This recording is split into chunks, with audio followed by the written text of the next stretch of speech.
வணக்கம். இந்த நாளில் சின்ன சின்ன வெளிச்சங்களில் இன்னொரு புதிய சிந்தனையை தெரிந்து கொள்வோம். போப்பாண்டவர் ஜான் பால் அவர்கள் குடும்ப வாழ்வை குறித்து ஒரு கட்டுரை எழுதியிருக்கிறார்.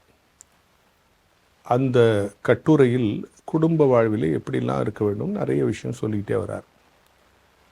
ஒரு இடத்துல குடும்ப வாழ்க்கை, அதாவது கணவனும் மனைவியும் எப்படி இருக்கணும்னா, பிதா குமாரன் பரிசுத்த ஆவி போல இருக்கணும், அந்த மூவொருமை தன்மையோடு இருக்கணும்னு எழுதியிருக்கார். அந்த இடம் எனக்கு ரொம்ப பிடிச்சிருந்துச்சு. இப்போது ஒவ்வொரு நாளும் நம்ம வாழும்போது இந்த பிதா குமாரன் பரிசுத்த ஆவியினை நினைத்து அனுபவித்து அதை வழி நடக்கிறோம். ஏன்னா கடவுள் என்னை படைத்திருக்கிறார், பிதா என்னை படைத்திருக்கிறார், குமார் என்னை ரட்சித்திருக்கிறார், பரிசுத்த ஆவி இந்த ரட்சிப்பிலே சரியாக நான் வளர எனக்கு வழி நடத்துகிறார். இதுதான் நம்மளுடைய புரிதல். இதை ஒவ்வொரு தனி மனிதனும் பிதா குமாரன் பரிசுத்தாவின் இந்த செயல்களை நினைத்து அதற்கு கீழ்ப்படைந்து அதை உணர்ந்து வாழ வேண்டிய கடமை உண்டு.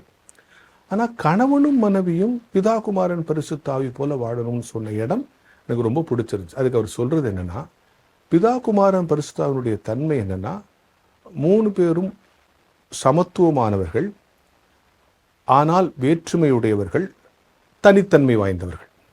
அதான பிதா குமாரன் பரிசுத்தாவின் தனித்தன்மை வாய்ந்தவர்கள், ஆனால் 3 பேரும் ஒன்று, சமத்துவமானவர்கள்.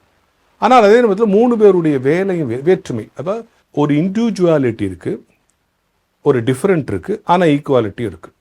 3 பேருடைய வேலைகளும் வெவ்வேறு தான்.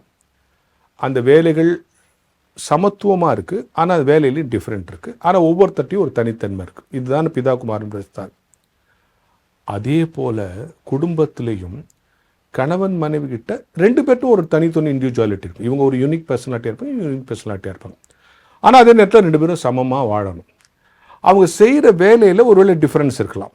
அவங்க ஒரு விஷயத்தை கணவன் அணுகிற விஷயமாக இருக்கலாம், மனைவி அணுகுவது வேறு மாதிரி இருக்கலாம். ஆக அதில் அந்த அணுகுமுறையில் வேற்றுமை இருக்கும். அணுகுமுறையில் வேற்றுமை இருக்கலாம், அவங்க அடையாளங்கள், அவங்களோட தனித்த அடையாளங்களில் வேற்றுமை இருக்கலாம், ஆனால் சமமானவர்கள். இதே தன்மை குடும்பத்தில் இருக்கணுங்கிறத அவர் வலியுறுத்தி சொல்றார். ரொம்ப அழகான ஒரு விஷயம் அல்ல? பிதா குமாரன் பரிசுத்தாவியை தனி மனித வாழ்க்கையில் நம்ம அப்ளை பண்ணி பிரசங்கங்கள் கேட்டிருக்கோம். கணவன் மனைவி வாழ்க்கையில் கூட பிதா குமாரன் பரிசுத்தாவி உங்கள் குடும்பத்தில் உங்களை ஆசீர்வதிக்க வேண்டும் என்பதை விட அவங்களே உங்களுக்கு டீச்சிங்காக இருக்காங்க. 3 பேரும் ஒன்று தான், ஆனால் மூவரும் தனித்தனி அடையாளம் உள்ளவர்கள், அணுகுமுறையிலும் வேறு விஷயமானவர்கள், ஆனால் மூவரும் ஒன்றாக இருக்கார். நீங்களும் ஒரு ஆணுமாக பெண்ணுமாக தனித்த அடையாளங்களோடு இருக்கிறீர்கள்.